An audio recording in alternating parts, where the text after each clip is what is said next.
It definitely exists. Burnout doesn't mean the person is literally not showing up to work either. They're showing up, but they're kind of checked out a little bit. Their energy is just down. I think it exists more than ever. I think Gen X is suffering from it, but not acknowledging it, partly because maybe our generation's blocked ourselves in a corner on our finances. So we have to work. We have to produce to keep up with the Joneses that we think we need to get out of it, because you still have to work, right? This is the reality. I can't take credit anyway. I've seen really good get out of jail sabbaticals, Habitat for Humanity, go volunteer at the soup kitchens, do something with the team, take a spot check on your own life while you're sitting there ladling out soup. It's pretty impactful. Or hammer, like you got it pretty good. Maybe you need to chill it a little, take it down. And I'm a hypocrite, by the way. I work on this all the time, and I have a whole SWAT team of health providers that remind me, okay? So having a coach, having somebody to tell you, take a step aside, Jen, is good. I also think that this control factor, so many businesses, whether it's a wholesaler or an advisor firm, don't take a look at what they're doing and see if they can delegate it to somebody else and get over that control freak moment. That's what frees you up to re-energize. And so therefore, I would say that one of the techniques is working on the business, taking aside a day, setting aside, shutting down the email and everything, and kind of documenting what you're doing.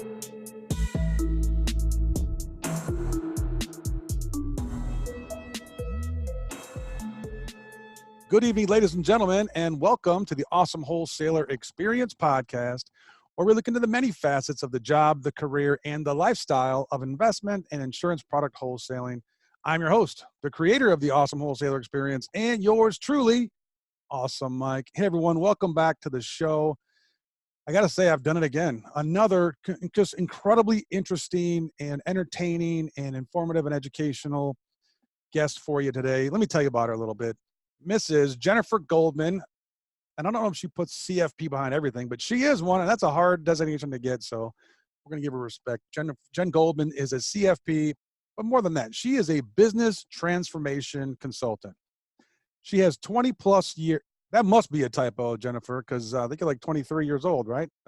Yeah. Welcome to the show. But she's got 20-plus years of experience in the financial services industry, and she's served in many roles, including quality control manager, COO, business developing advisor. She's been the chair of the FPA in New England. She's also been a town finance committee vice chair and more. Now, she's driven by her mission to help advisory businesses to work with more consumers and work in a deeper, meaningful way by improving their client and staff experience, and also to maintain a healthy profitability to allow investment into the next generation of owners. Welcome to the show, Jen. I am so thrilled to have you on today. How are you? I am good. It's Friday. It is Friday. It is Friday, and appreciate you doing that. But I got to tell you, as I was doing a little bit of homework on you, I discovered that you grew up in a little town that cost me money 4 years in a row because your man Jim Kelly just couldn't get it done. What's it like growing up in, I can't say Loserville for football because at least you guys went to the Super Bowl. I'm from Detroit, by the way, so you get the math. But what was it like growing up in Buffalo country? It was, we were trying to be optimistic for a very long time, and I really hurt myself by actually then marrying a Giants fan and reliving every year the story of the shanked kick and the Scott Norwood. So let's put it this way. The takeaway, Jim Kelly is very charitable, great guy, stuck around in Buffalo. So what can I say? We still got the best end of it. Yeah, you got to give the guy congratulations. I mean, to be runner-up in the National Football League 4 years in a row is incredible. It's incredible. Somebody might even remember your name, maybe, but at least you had to earn that. I do like Jim Kelly. I do like his work after his career, but I also like Buffalo. Buffalo is getting a lot of acclaim as being a new city, a new town, well-designed. I saw some information about it on there. Did you live downtown, or did you grow up on a farm in the suburbs, or how was it growing up? And the reason why I ask is I know that your parents are educators, have been in education, but who were your major influences besides Jim Kelly? Yeah, who actually, saw in the community, I would say. So the influence, well, I lived in Amherst, which for anyone that knows the Buffalo footprint, Amherst is the home of University of Buffalo. So I lived on the other side of Amherst, small town, but awesome growing up. Like great place, you hear the story, great place to grow up with a family. And my influencers were those that worked hard. I mean, Buffalo was known for that, and I don't think that's changed too much. I mean, it was the land of certainly opportunity, first for electric and all those great stories back in the early 1900s, but more importantly, it was about hard work and work ethic and about looking people in the eye when you communicated and not burning any bridges. So yeah, Wow. I could say my parents certainly were inspirational, but I could say some of my teachers, my soccer coach. I mean, there's a lot. There's a lot of background there. So very interesting. And being raised by educators can be a little intimidating because everywhere you were, somebody was looking over your shoulder and correcting you and doing that. Did that help to kind of define the person that you would become today? Or is that something that you kind of rebelled against, went to the big city in Boston, went to college at Boston University, and you like apples, right? We like apples. Did that happen? Did you want to leave that environment that you were raised in and go to the big city, or was it a natural progression? How'd that happen? Yeah, it was natural. I mean, my parents brought me up to be self-accountable and achiever, and I was definitely a high achiever. Obviously, you found that. And the move to Boston was really about knowing I was destined for something greater, and that was taught to me as a young person from my parents to always try to achieve and always be better, and not be better for just yourself, but better for the community and to give back. So, Boston was the biggest city I could get to, not so far away from home. I mean, 8-hour drive on one highway, and gave me the economy that would allow me to really jump a few times in my career and my education at a very rapid rate. So that's, it wasn't to get out of Dodge. Although, yeah, I think if you caught me when I was 21 making my plans, I probably said that was part of it, but it was really just to expand. Like you stay in a small economy, and now it's not like that anymore in Buffalo. But then there were only, a couple big firms that you could join, and I wanted more diversity. So. Yeah, and that looks like what you did. You took this, being the star of the school play and being the Whoa, you did your homework. the dance recital princess and all, and to go to Boston University where you can pretty much disappear for a little bit. But then you struck gold. You struck out on your own as a young 20 something, and you got involved in the money business, Jennifer. Why? Why did you get involved in the financial planning, wealth management, money business instead of theater? Or are they the same? Yeah, no, and I did sports too with that theater and academia. So I was, overachiever is right. Really great question. I was lucky enough at a young age. My parents were very fiscally responsible, and they invested way before a lot of people did. My dad, I remember sitting down with him, and I can always pinpoint this. I was about 11, and he had this little book, and he kept track of their net worth every quarter. And his point was to keep track is to hold myself accountable to my goals, not just what I want today, but I want tomorrow. And then he taught me about his 403B and about investing in mutual funds. And we joke today, even the ex-advisors know it was New York Davis was my first purchase, the venture fund, which I think still exists today. And so, yeah, so I learned from that. I realized that with that knowledge came financial freedom. This concept that my finances would not hinder me from learning or doing, they would support me. And then, of course, I took it from there thinking, well, how can I teach that to others? And the trick about teaching is I also learned I wanted to make money. Like I wanted to afford more than ramen noodles, which is what I ate for the first couple of years in Boston. And so it seemed natural to just move into what I call financial planning and investment advisement. And it's just a matter now then if you look at my resume, I jumped a couple times to get the knowledge base. And Yeah. that was it. Is it rewarding? Was it rewarding for you to help people with their money, or is it more of a look at what I can do or what I've done, and I want to share that with you? Are you a helper or are you a leader, Jennifer? I'd say I was a helper Good question. But I think if you ask others, they would say I was a leader. Interesting. Wait, what is that? That's like, you almost sound like a politician there. You almost said yes and yes, or yes and no, and no and Yeah, no. but I wonder why you asked that question. I mean, that's a good point. Can you be a helper and a leader? Yeah. Well, I do. I asked the question because a lot of wholesalers are listening to the show. Financial advisors are listening to the show, and there's a divide. Some of them found the key, and they learned something, and they believe in what they're doing, and they want to basically do it and lead by example, and lead people to do it as well. And then other people really want to serve, and they might not even have the financial astuteness that their clients do, Mm-hmm. or that the advisors that the wholesalers are calling on do, but they really want to help and serve, so they have more of a different posture. And it's interesting to kind of know where you're sitting. Yeah, then if going off that, I'm absolutely a leader. Absolutely leader. And for me, why do I lead? And somebody might say it's a power thing, and it's not for me. It's that if I lead, I can impact more consumers indirectly by helping providers to advisors, by helping advisors, the more help you give, right? But in the form of leadership and leading by example, I feel it's a bigger impact out there.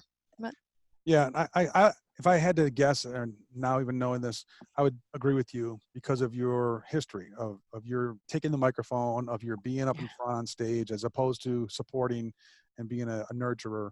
No disrespect to either one, and no. it's helped to kind of make you who you are. So you bounced around, or you climbed the ladder, or maybe you fell and tripped, or whatever it looks like. Let's be real. And you find yourself now, though, with enough momentum, energy, experience to start your own firm, and you name it, believe it or not, Jennifer Goldman Consulting. I mean, the Yeah, sum but there's a size. story behind that. But Okay, tell us the there's an story, please. entrepreneurial story. Okay, I'll There you go. try to make it quick. So the story is when I first started out 13 some years ago, I only used my name because I didn't care about the brand. I cared about making an impact. Then I realized to be a scalable business, I needed a brand. And so my company became my virtual COO. And I carried that for 12 years until 2 years ago.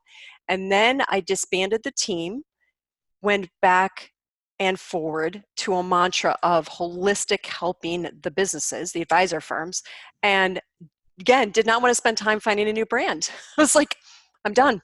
Like, this is about getting boots on the ground, running forward. And yes, so you're right. The biggest business faux pas. But here's the story behind that. I work with other providers, and my brand should not dominate enough that they don't want to work with me. And what I find for businesses is they need multiple providers. They need the wholesaler, the me, the accounting firm. If my brand dominates, that other provider doesn't want to bring me in necessarily because it shadows them. And so the minute I knew when I changed back to my name, I could co-consult and co-provide, it's opened so many doors. And so that synergy is just awesome because it's like that 1+1 = 3. And I love it. It's fun. Yeah, it's clear, and I'll just kind of reinforce what you said. The company that you actually founded originally was called My Virtual COO. That's the name of the company, and you provided those COO services to financial advisors, wealth managers, and the such. And that's why I ask about, are you a helper or a leader? Because that was really a helping kind of a Yes. role. But then you're like, chuck this. It's fun. It's about JGC now. Yeah. And it wasn't that when I first started, before I named it my virtual CO, it was all about JGC. Like, we got the problem, I'm going to fix it, right? And I'm going to help. Now it's about leading, and you're totally right. Yeah, I love it. And that's actually what attracted me to invite you on the show today was a wholesaler, even a financial advisor, a wholesaler can do the same thing. They can Yes. have the business be themselves, and Yes. they can be a leader, and they can also then serve and really help out the advisor with those nuances. So you're a great example. I want to kind of get into kind of your platform today and ask you some of your opinion on a few things. First one is, Jen, what is the difference between a business and a practice? Oh no. So, not to make any enemies, a business is self-managing and scalable.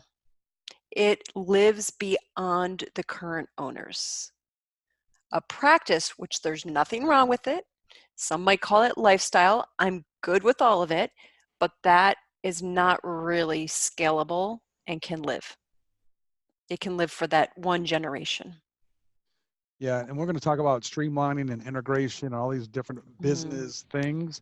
One of the things that you mentioned in one of your talks was that sometimes people in a practice, they like the busy work and the monotony of the tangled spaghetti ball. Can you get into that a little bit and maybe even say, like, what do you think you see as a best practice for a wholesaler? Should they be running a business or should they be running a practice? You can't say it with 100% guarantee. I think it depends on the person, right? It would be, listen, I run a practice right now, okay? But behind the scenes, I have a whole scalable model that somebody could take, okay? So I can choose to rerun it as a business. I think it's what is in you that decides whether you want the practice or the business. I would say, if I had my dithers to say to the wholesalers, you should all be leaders and you should run it like a business. There are certain things you're doing if you were able to sit back and look at yourself as a third party, right? That are something you can pass along to someone else. They can't do it quite the way you can, right? It's just like an advisor. You can't communicate exactly the same way, but there's certain tenets about what you do when they work that you could share with, let's say, a junior wholesaler, the internal wholesaler that's got to grow up and hopefully maybe become what you're doing someday. So I don't know if that answers the question. It's more about what I'd like to see versus. Yeah, you gotta decide. I mean, here's the thing. When you decide to be a business, you have to step back and look at what you're doing and you have to document. Yeah, you mentioned a quote, which is great, which is taking control by letting go. And I was like, That's a good one. that's good. Yeah, that's really good. You also talk about this holy grail of integration. Yeah. And having all the people facing the right way, looking at the right things, whatever. And then you say, you know what? Just stop already. Just stop that search and dream of the holy grail. Yeah. And do this. Focus on what matters most, which is to provide a great client experience. What is the deal with the Holy Grail? Who invented that thing to throw it out there for us to chase? And then explain your point about providing a better experience. Yeah. I think the Holy Grail was thrown out by media and certainly by consultants that it existed and it wasn't too difficult to get to. Nobody wanted to tell the truth. It's not easy, and it has to be done in baby steps. I think, listen, we all present the end game, okay, what we want to aim for, but what we don't present is the steps in between, the mental steps, the physical steps, right? It's like getting a buffed body. Well, you can get that in 90 days. Well, what does it take in between? Nobody wants it because then people might not sign up for it. Okay, so that's where the Holy Grail came from, is media, others talking about it, consultants.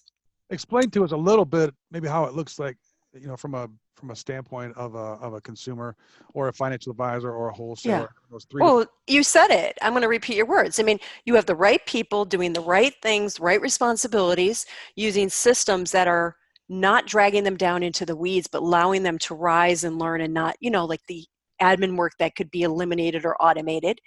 So that everyone who should be is spending more time working with the clients or networking in the community. That's the Holy Grail, right? Yep. Yeah. But Go ahead. Well, the idea though is about integration. And you're a master at this integration. That's what the whole virtual COO platform. Yeah, that was more about technology, like the data flowing from one system to another, so you're not typing in them 5 times. That forgets about the people though, how people integrate, and that's what was missing in my virtual COO, was that I got away from that and I came back to that, which is like, you can talk about tech all day and you could talk about data flows and cutting down. That's one side of an integration. What about your people meshing together well with each other and with the clients?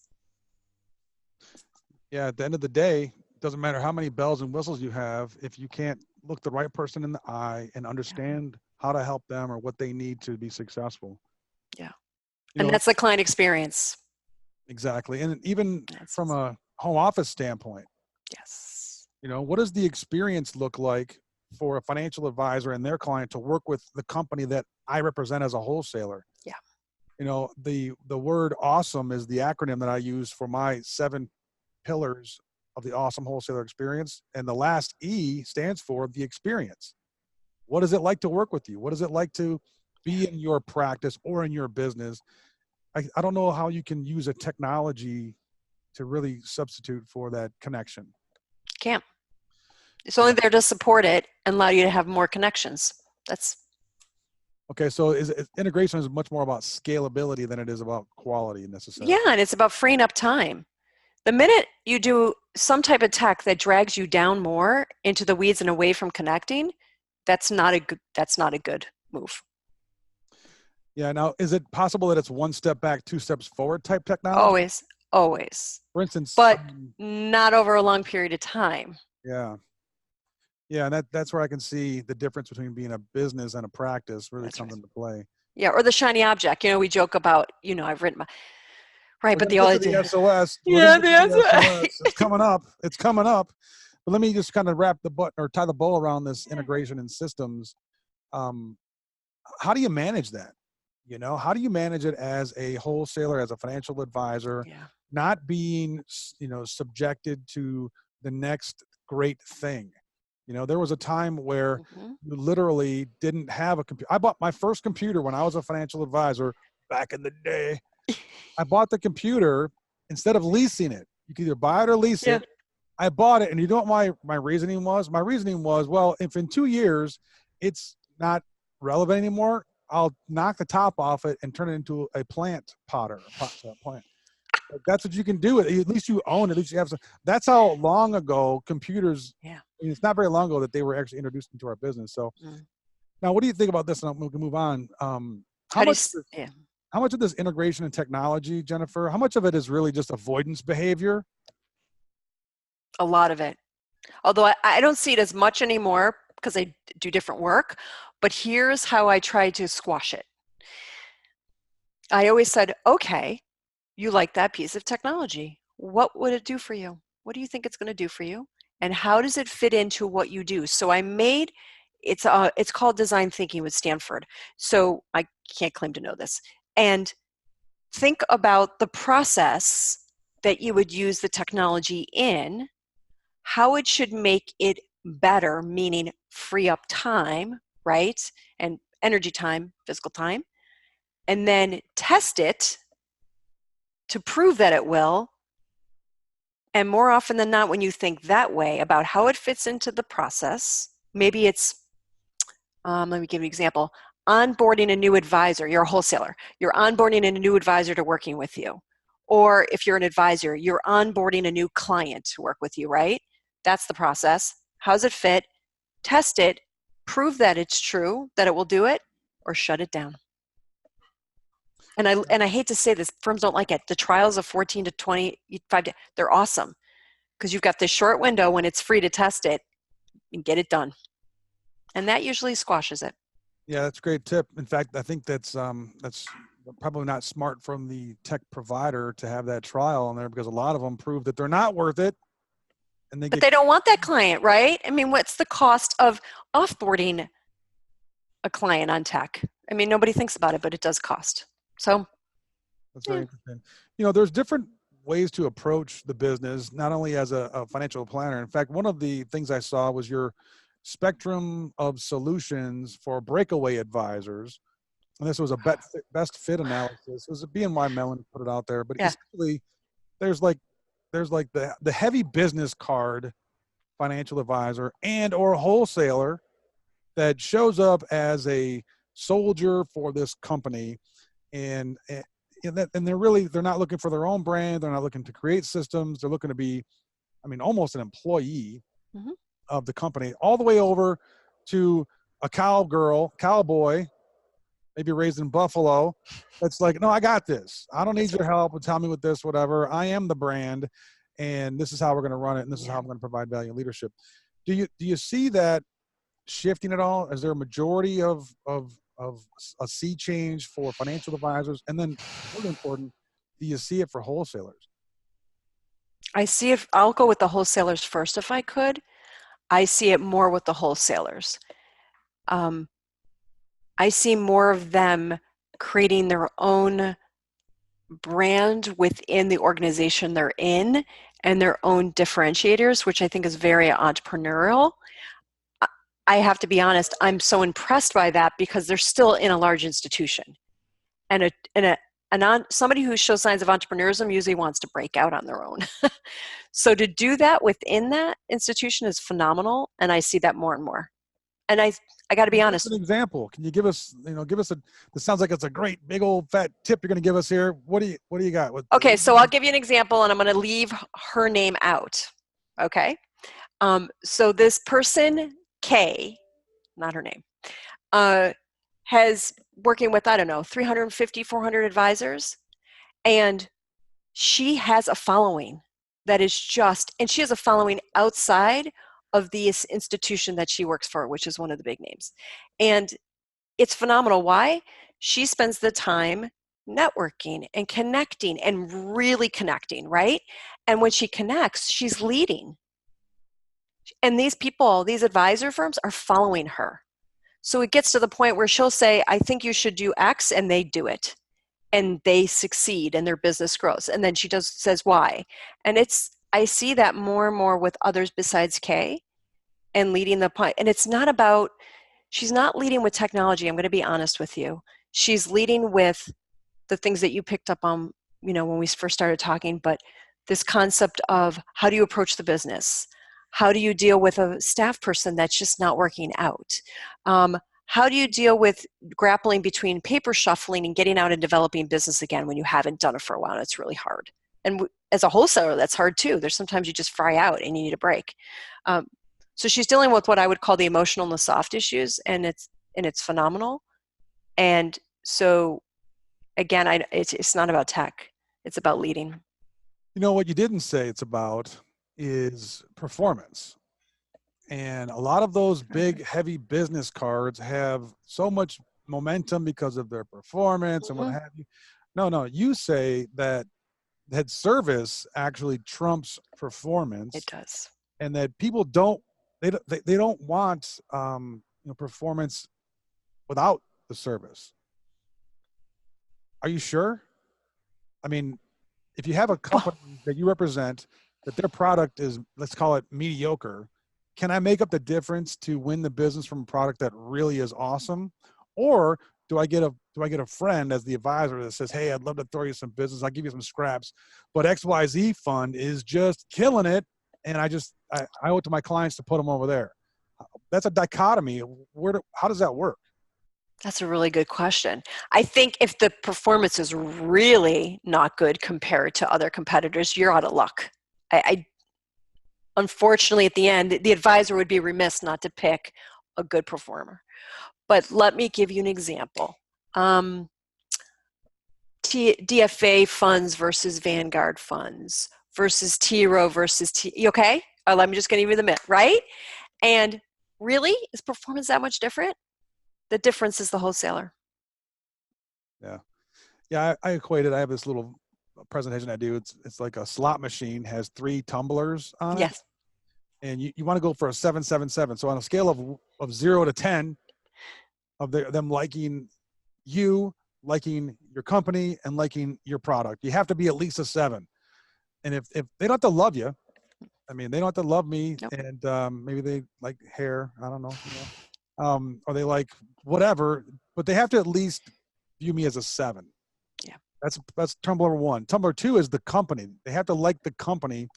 Nobody's going to do business with you if they don't believe in your company, for whatever reason it might be. Mm-hmm. They might have fired the wholesaler before you, and that was their friend, and now they're just done with it. Or they might hit the front page of the Wall Street Journal, which is never good. But you just need to be a 7. They don't have to love their company. No. They just have to be a 7. And then, of course, the product itself. Mm-hmm. If you're a registered investment advisor and you're fee only, and all I have is a high commissioned, 1031 exchange product, you might not be able to do it. But when you get those 3 lined up, Jennifer, then you're in the business, I think. Now, Kay sounds like she's a 10 as far as the first tumbler goes. People love her, and they want to follow her, and they want to lead her. And then if you can find the right company that's got this heavy business card, now you're ratcheting it up. And then if you have a good product, now you can become what I really call the awesome wholesaler. And it sounds like Kay is doing that. And that's a good reason why performance doesn't matter as much as service. Is there a difference between service and value add, or is it synonymous? Yeah, I think value add is leading, service is helping, if I could use your terms. Service is reactive, value add is leading. It's coming up with something that you think is important and valuable and proactively reaching out to your base. Mm-hmm. Yeah, that's interesting. I mean, most gals are sophisticated and interesting, and but you keep. I feel like the mouse getting batted back and forth by the cat. It's about leadership. It's about service. It's about helping. Well, but come on, when you read enough too, I mean, listen.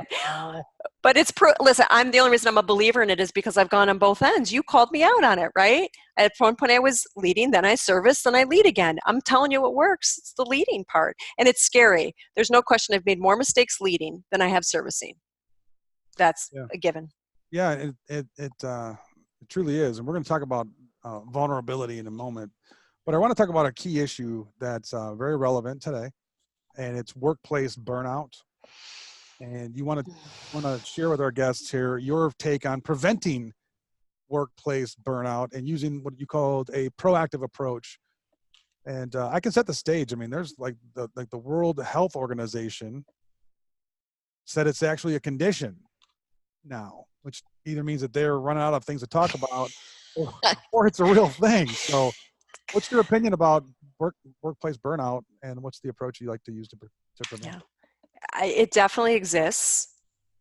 Burnout doesn't mean the person is literally not showing up to work either. They're showing up, but they're kind of checked out a little bit. Their energy is just down. I think it exists more than ever. I think Gen X is suffering from it, but not acknowledging it, partly because maybe our generation's blocked ourselves in a corner on our finances, so we have to work and we have to produce to keep up with the Joneses that we think we need to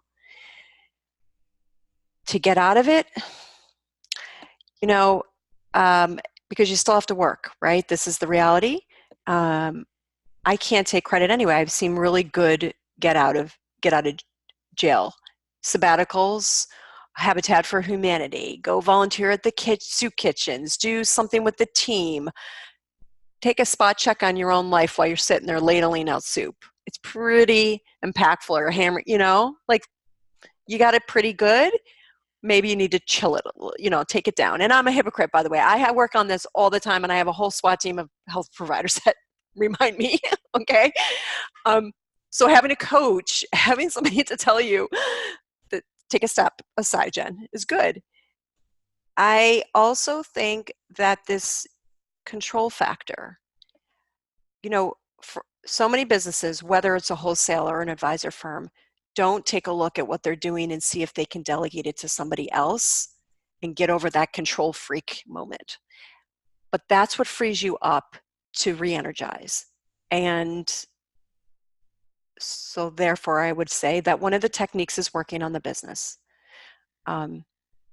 Taking aside a day, setting aside, shutting down the email and everything, and kind of documenting what you're doing. That's really important. Instead of just working in the business all of the time, You're saying work on the business. Well, you bring up a little bit of a facet and a topic of discussion in the wholesaler life, which is this little thing called an office day. An office day. And I'm not sure if you're familiar with it, but ideally is that a wholesaler doesn't travel, doesn't have any face-to-face meetings with financial advisors on this mythical thing called an office day. What are your opinions about having an office day? Is it avoidance behavior? Is it a chance to rejuvenate? What is it? No, it's necessity. They just don't do it because you break the rules. Now that I understand the terminology, office day is not going to lunch with your favorite business friend. It's not going to lunch. It's eating lunch in your kitchen and reading something that isn't to do with the industry. Really, really hard to do, by the way. Like, I'm not debating that this is not easy, which is why most don't do it. But yeah, no, I absolutely believe in office days, but I believe they have to be in the right setting with the right content in your day, and it can't be work related. which is hard for me to say, because if somebody's a boss of a wholesaler, they might not like that I just said that. But I didn't say office days had to happen every week. The reality is if you could just pull off one a quarter, that's a great start. And then work yourself into once a month and once a week. I think we set the goal so high all the time, and we just can't even get there. Like, it's unrealistic. So Yeah, I think that the fellow or the gal that finally takes an office day once a quarter, that's really just the bottom. Like, that is really out of fatigue and exhaustion. I really believe that if you're going to take an office day, which I recommend Dan Sullivan's, 2 buffer days, I'm 2 in it. free days, and 3 focus Yep. days from coach. Yeah, that works, and it works better when you do it more often. Yes. For instance, this show, I record 1 to 2 shows every week. Okay. And I've been tempted to say, I'm just going to batch that work, and I'm just going to get in the studio and I'm going to do 4 to 6 shows once a month. But Jen, you know what happens when you do that? It's like waiting and only brushing your teeth for 10 minutes once a month. Yeah. No, you need momentum. In fact, the letter M stands for momentum. And the momentum is built up by, just like if you're running, you come out of the blocks, or you're driving a car, you come out of the blocks. It's a real quick momentum, a lot of activity, and then you can kind of stretch your legs, but you lose practice. And I would feel like I would lose practice in the show if I only did it so seldomly, even if I batched them all together. I also believe that Sullivan talks about having these buffer days, so you can actually work on your business on a consistent basis from an improvement standpoint and also a maintenance standpoint. Yeah. So I'm glad to hear that. Yeah, but here's the thing. I'll bring this in, because I'm in strategic coach after years of recommending and thinking it's great and adopting some things without paying for it. The free days. So an office day, the question is an office day a free day? And that's the problem. What people need is a free day. And that is like the joke is in our class, how many of us have really taken a free day so far? I've been in it for 9 months now, and barely any of us. Okay? We break the rules. You pick up the paper. Oh, it's an industry related paper. Well, that's not your. So, it's really walking away. So when you say office day, it's working on the business. And you're right, that's a buffer then. Yep. Yeah, and you're supposed to have 2 buffer days a week, which that's another. Yeah, I mean that's what Dan has come up with over the years and all of the entrepreneurs that he's had through there. And here's the other. He says 22 days, and you're right about getting a practice. It's about a habit change. It's like asking somebody to have their coffee later in the morning than earlier. And the theory used to be it takes 22 days in a row for you to change that habit, right? I'm going to go with the University of London because I was having trouble. I needed justification. The new study is it's 60 some days. So going back to what you're saying, yes, to do it right, it should be every week. And you're going to slip, and you're going to break the rules, and you're going to come back. So it might take you 6 months. And I'll put a button on this one too. Serrano and Brooke Kelly were on the show, and he kind of said he was going to do a challenge, which is a push-up challenge. So every day you get up.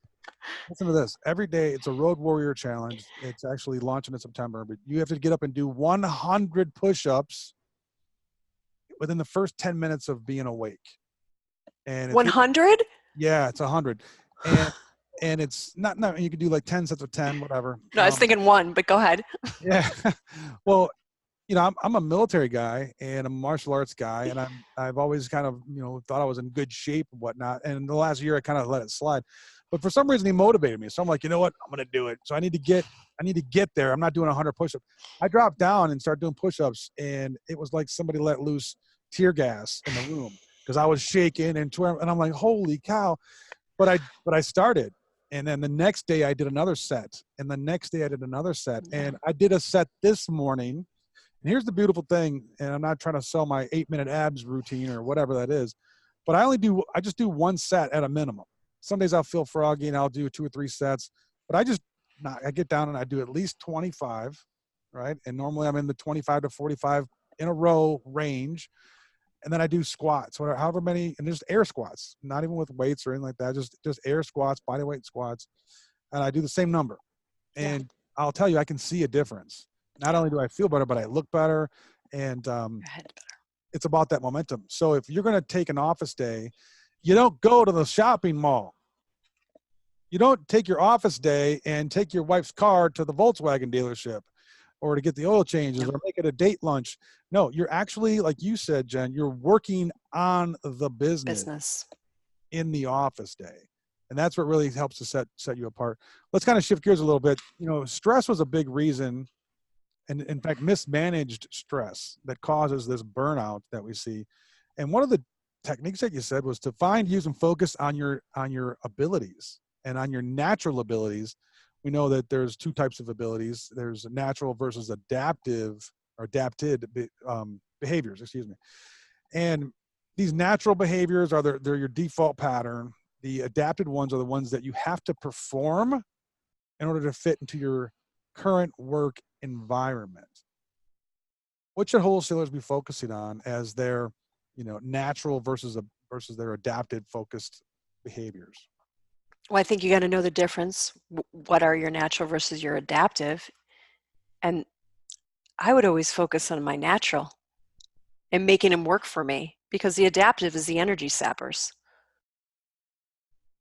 Yeah, it really is. I mean, have you seen it with all of the people that you've coached and led?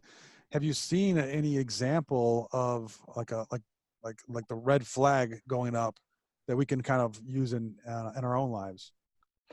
Well, a big red flag, sure, and I've seen it with myself, but a big red flag is you get an owner that's trying to manage the team and they're miserable. It's probably one of the bigger complaints.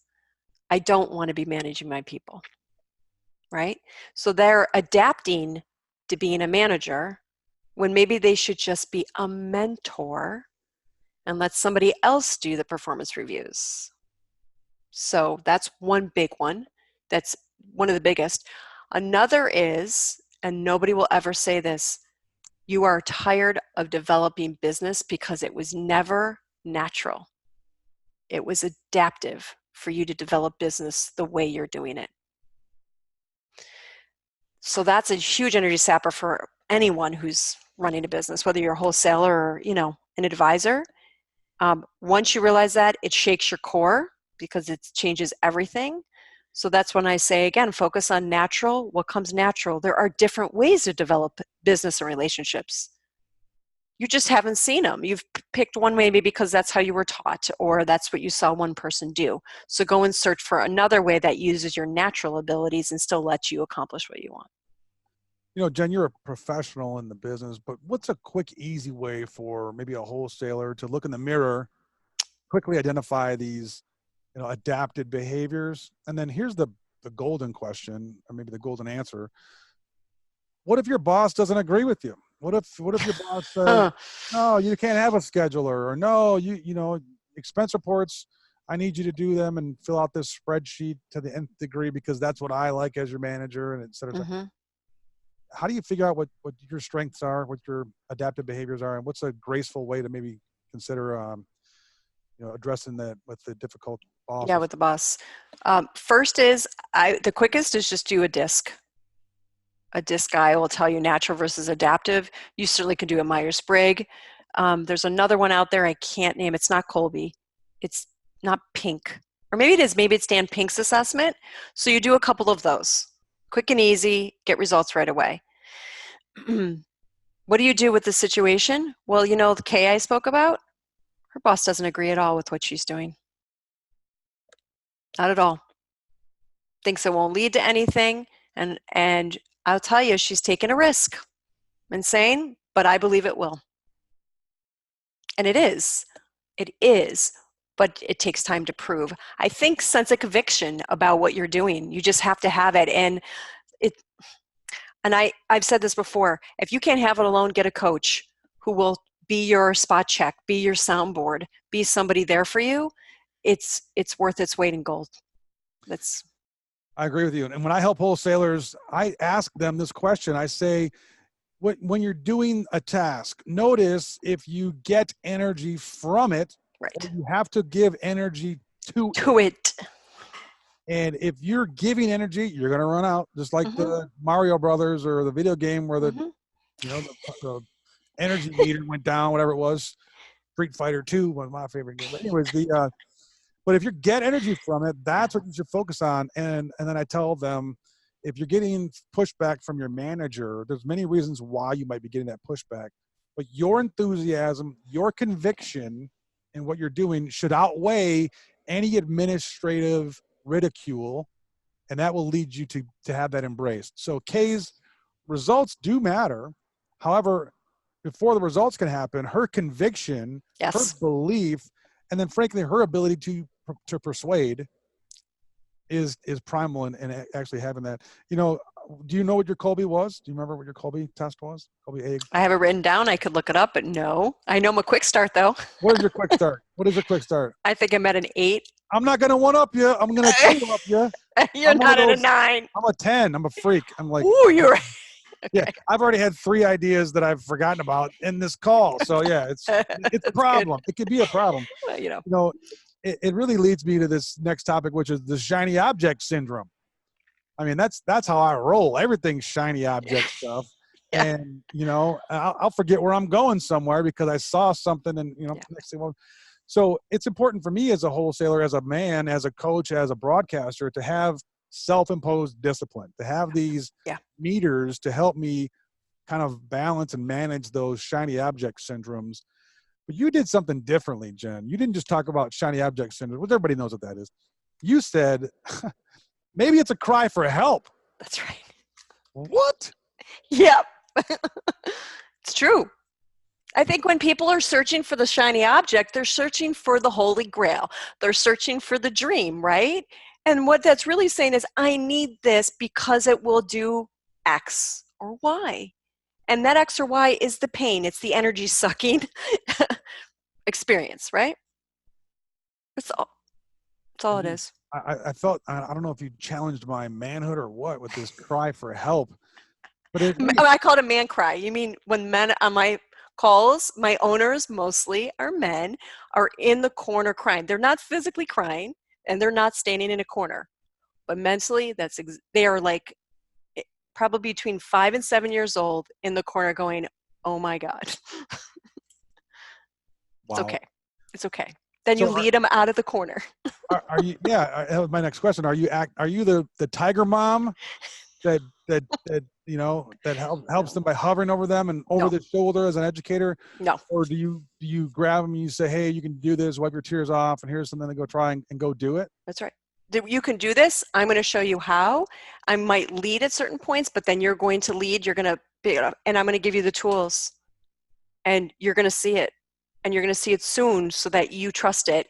So then it becomes a habit, and there we go. We're off to the races. All right, so we're down a rabbit trail now because you brought it up. You brought up gender, and you brought up the role, man crying. But here's my question for you: have you seen a male to female relationship work better in the wholesaling realm? Like a female internal works really well with the male internal and vice versa? Or is that really short-sighted and we shouldn't even, be, I guess, are we being gender discriminatory? No, I love that. Like if I had my dithers on partnerships, it's always a man and a woman. If I have owners of firm, I would always love it to be a man and a woman. And this is not fair. I'm sounding old when I say this because there's more diversity than a man and a woman. Let's put it this way. Diversity is amazing because each brings their unique background and their unique abilities and should complement each other. So that's, again, maybe it's the holy grail, but I would always love that. Yeah, I appreciate it. And I really appreciate your kind of modern take on it because it doesn't have to be based on gender. It has to be based on disposition. And there needs to be an alpha, a leader. There needs to be a beta and a supporter and a nurturer, basically a CEO and a COO kind of a relationship, a visionary and an integrator. Gino Wickman was on the show. So was Mike Payton. And they have a company called EOS. And they've designed this whole structure where you need to have the visionary and then you also need to have someone to kind of keep them in check, but make their vision into reality. Michael Gerber talked about this, you know, you got the E-Myth. So how can how can wholesalers embrace that? And does every external wholesaler need to be a visionary? Can't some of them just be very good salespeople? Yeah, and what if their support person's the visionary? Again, unique abilities come together. It's about collaboration, right? So if you can, as an external wholesaler, realize your natural and your unique ability, right? And then your internal and see them for what their natural and unique is and what they think it is, I'm going to tell you the synergy could be unbelievable. And you can just, the only thing you can't accomplish is what time just doesn't give you, right? Like you don't have enough time. And that's okay. Right. Do you But ever yeah. see it where someone can be a lone ranger? Can one person be all of these things? They don't need an internal wholesaler. There are firms out there that are getting rid of their internal sales desks, and they're actually saying to these wholesalers, "Hey, go raise the money. We're not going to support you with an internal sales desk. We're not going to put your schedule on there. You know, you have the relationships. Go sell the product." Yeah. What do you think about that? Is that fool's gold? Is that a holy grail itself that's going to be? Well, tell me this because I don't know. So does the wholesaler make more money because they don't have support staff? Yes. Okay. So then I would say go find an outside person to help you, and awesome, because guess what? Now you can pick who you want on your team. Yeah, and if that's my MO, great. And I guess that's the distinction: is where do you want to be in your business structure? That's right. It's like working on your business, right? Writing down what you're doing. And when you write it down, if you write it down and you're like, oh, like you get that gut feeling that what you just wrote, like scheduling calls, doesn't make you feel good, that's where that right-hand person you needed really should come in. It's listening to your gut, though. And that, I think, the Lone Ranger will not listen to their gut so much until their gut hurts or something else happens. You know, the pain is too great. That's very good. One more topic, and then we'll bring this thing home. Appreciate your time today, and this has been wonderful. I've enjoyed it, and I'm sure that the audience will too. You mentioned that a very important difference maker in the workplace is to be vulnerable. And you mentioned that in the workplace, everyone has this invulnerability shield that can actually take the form of perfecting and pretending and pleasing others, trying to make everything just right. So tell us about the invulnerability shield and how we can overcome that by being vulnerable and by being clear. all I can say is listen more and talk less. And when you listen more, people give you feedback more because they don't feel you're going to jump down their throat. And I've learned this the hard way and got lucky that I had some good reading to go along with it to let me know it's okay. You're not alone. And that's all I can say is that when we ask the question, we can't fear the answer might not be something we can control. We just kind of, I'm not going against Sheryl Sandberg, right? The lean in, but I'm saying to almost lean back, meaning just breathe. That's all I can say about vulnerability because that's what happens. I think we get into staff meetings, we get into advisor meetings. I do it myself. I'm leaning forward, I'm engaged, I'm excited, I'm passionate, but I'm also not really breathing. I'm breathing on.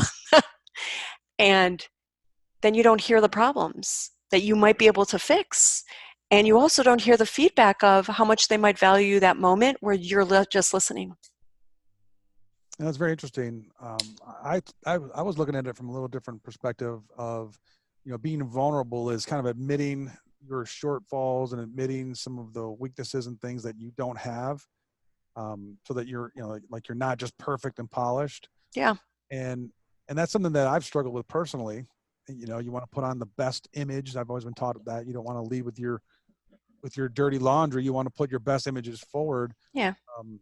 Is that unhealthy, or is that something that I'm No, kind of? and it's right in line with the idea of, I don't, okay, you always want to put your best image forward. I was brought up that way. I wouldn't do anything else. But the feedback on your image is where you have to be vulnerable, meaning you have to be open to hearing the feedback. You don't even have to ask. People give it, surprisingly. Right? As long as you're not talking over them, they'll give it. So no, I don't think it's bad, and I don't think it makes you weak. I think, and that's the whole point of this. Again, if I could steal from Brené Brown and myself, right? This is not about being weak. This is actually about being stronger. Because I think you would admit, coming from your background, it's pretty darn hard to hear feedback when it's not so good or it's surprising. But if you can take it without getting angry, you've conquered.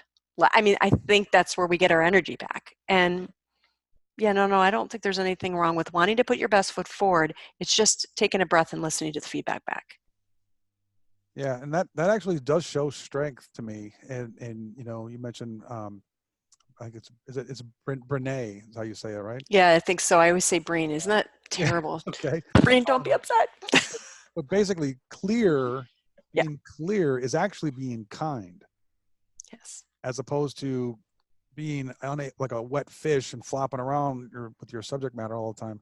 That's actually being cruel, because you don't ever allow someone to kind of get a footing and know what the truth is and know where their expectations are. I think in any kind of a working team, whether it's an external, internal, and scheduler and sales manager, or a financial planner, their staff and team, that clarity is really key, isn't it? I mean, that's really the basis of the relationship that thrives in the business. And here's the integration part of it. You don't have clarity if you don't work on the business. If you're shiny object and you race after something without thinking about, why am I doing this? What's the benefit? You're done. So it all is interconnected. And this concept of working on the business, writing out what you're doing and don't want to do, writing out new ideas instead of shiny object chasing, you literally write them and let them simmer and sit. So that all comes back together. So then when the feedback comes back, you're in a better place. You're not all over the place. Yeah. JG Consulting, which I like that. I like Jennifer Goldman Consulting too. You can make fun of me all day. I like it. I'm not making fun of you. I'm envious. I mean, my show is called The Awesome Wholesaler Experience. I mean, come on. Oh, it's awesome. Thank you. But you mentioned to celebrate quick wins. Yeah. Celebrate quick wins. Tell us about how to do that and why. If you don't pat others and yourself on the back, I don't know. There's joy in that. And I am the worst person to be giving this message, because it's taken me years. Because the minute you have the success, what do? You jump to the next one, right? Like, I gotta go to the next. That's that overachiever. There's nothing wrong with it. But you kind of leave people in the dust and you don't acknowledge them. So, when I talk to my firms or anyone, listen, it could be as simple as going out to lunch. It could be as simple as grabbing, a beer at the end of the day. It could be as simple as saying to somebody, you know what? Lunch is on me. You go celebrate. Or in a staff meeting, thank you so much, Sally, for doing that project. I know that you might, and others might think it's small, but that is so huge because it helped us accomplish X, Y, and Z. So that takes 30 seconds. That's interesting. I'm thinking, okay, Jack Welch was a total idiot, hard driver. Steve Jobs, we all know, we've heard that he's been just the most ruthless person to work for. Yeah. And the list goes on and on and on about these high performers, high results getters that didn't do this. They didn't celebrate quick wins. And in fact, even in my own business, when you celebrate a quick win, mm-hmm. Some people think it's a chance for you to take a break.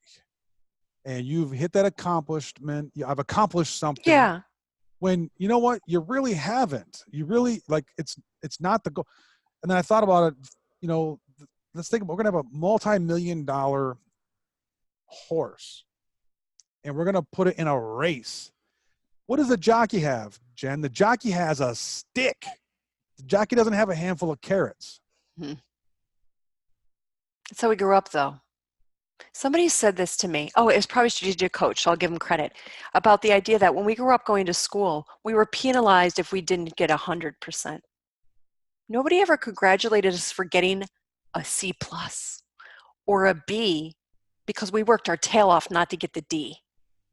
And I think about that with my kids, and I'm trying to put myself in check. We got to celebrate the wins a little bit more in this world and from this country. And again, we just need to. And you know what? The younger generation needs it, because the negativity of not celebrating the wins is just so much more detrimental. You want to get ahead, celebrate them. It builds momentum.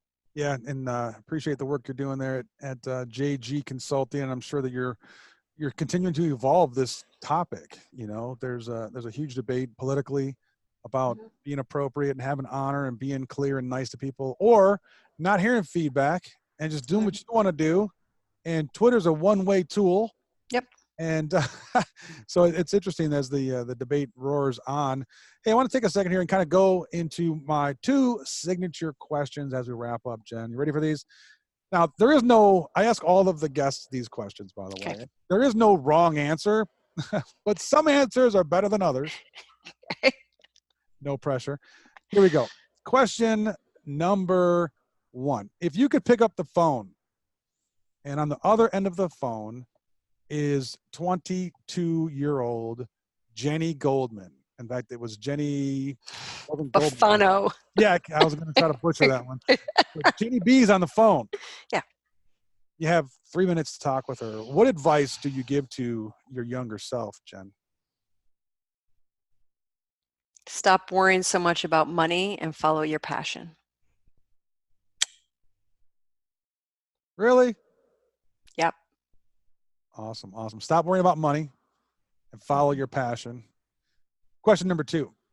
Maybe this will be a little bit more fun for you.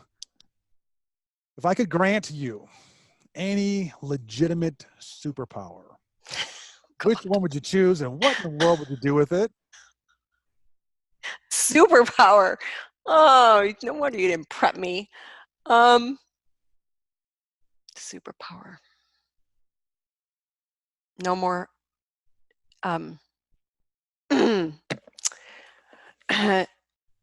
Anyone who's mentally ill would have full care.